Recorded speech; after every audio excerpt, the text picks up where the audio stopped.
Hi, welcome for the next series of video presentation. So today I'll be taking you through the KOPS overview, showcase a Kubernetes cluster that's installed using KOPS. So myself, I'm Shrikant, co-founder of TechShots, a technical content app. You can reach me on email, LinkedIn, the link below. I'm a certified Kubernetes app developer and an independent consultant. So today, what I'll be taking through is basically KOPS. This is the GitHub page for KOPS. So in short, it's KOPS called Kubernetes operation. Basically helps you to um, create a production grade Kubernetes cluster right from the command line. Good support for AWS. And today I'll be taking through the AWS console, showing how the KOPS is used to install Kubernetes cluster in the simplest form and see how things get stitched together. Um, so, as part of this uh, tutorial, you see they basically give you a nice guide that shows how to install Kubernetes cluster on AWS for GC and DigitalOcean. Pretty simple, straightforward steps. So I basically use the same tutorial to set up my cluster here, and all you need to do that is you need to install the CLI tool KOPS. You can either install it with on Mac OS. You can do a brew install, and you can also download the latest source code, and that's what I did. So once you download the latest source code, and you can compile to get the KOPS binary. And as part of this tutorial, so there are various branches. So I use a stable branch in the release 1.12 branch. So using release 1.12 branch basically installs a Kubernetes cluster um, of 1.12, the latest version, which is 1.12.7, that I'll take you through in a while. So if you go to the release 1.12 branch, so you also see a compatibility matrix here, which says, hey, you can install, say, 1.11. Basically supports upgrading 1.8 all the way till 1.11, but not 1.12. So if you need 1.12 Kubernetes version, you need to be on the 1.12 branch, and you can always upgrade from your existing 1.8 to 1.9 all the way till 1.12. So having said that, going back to the tutorial guide, it's pretty straightforward, and it basically set up IAM user for you to start off with, creates IAM permissions for um, multiple um,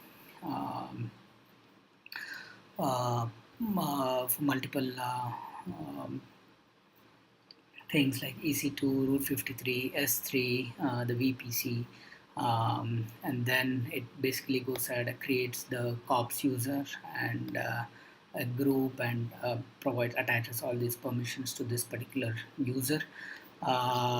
We basically need a domain uh, to start off installing this. There is another option of gossip cluster that I'll take through in the next session, but as part of this exercise, I already had a hosted zone. So I have one hosted zone called techshots.net. So if you already have a hosted zone that record in Route 53, then you don't need to do anything much. You basically use scenario 1A here.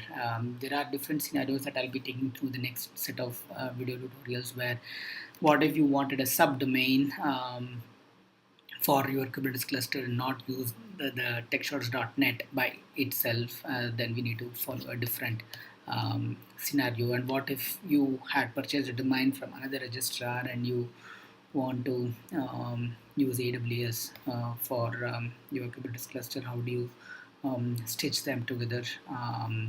What if you basically um, have a different domain in other registrar, but you want to add a subdomain in Route 53. So different options we will be taking through in the next set of trainings. The other option is DNS. So by default, the DNS is public, so I can show you in a while what it means. But yeah, when you basically go ahead and create a cluster, you can specify whether you want a private DNS, and if you go ahead with a private DNS, you can always have access to your DNS through a bastion. Um, we will be looking through that again next set of video tutorials. So if I go back to the prep up, that's what we discussed. So we basically create IAM policies. We create an S3 bucket. So this bucket basically helps you to store the state of your Kubernetes cluster. That's installed via KOPS, and then whenever we go ahead and update our cluster, so the state is maintained in this S3 bucket. We need a SSH key pair to be created. The last step. So this is needed to get access, provide SSH access to your master and the nodes. So this is one of the step, and then the export is a option that is optional. If you do, it becomes a little easier to manage some of the commands. You don't have to type in these long names. So the name that I've exported, dev.techshots.net, so that's the name of my Kubernetes cluster. So what internally KOPS does is it prepends API dot for the master public name. So my master public name would be api.dev.techshots.net. So what it means is, if I see here, I already have installed a Kubernetes cluster using KOPS, and when I did a kubectl get nodes, I basically have one master and two nodes running version 1.12.7 here. What I intend to show you is the kubeconfig file. So when you install with KOPS internally, the last step of KOPS in the workflow is to update your kubeconfig file. So if I go to the KOPS, the kubeconfig file, so I have this kubeconfig file here, and what is of interest is the first option that you see here. So this is the name of the name that I was talking about, the api.dev.techshots.net, where that API dot is prepended to your cluster name, which is dev, and techshots.net was your Route 53 hosted zone. And then the current context, it automatically sets your current context to the KOPS installed cluster, and yeah, that's there's a kubeconfig update that KOPS internally does it for you.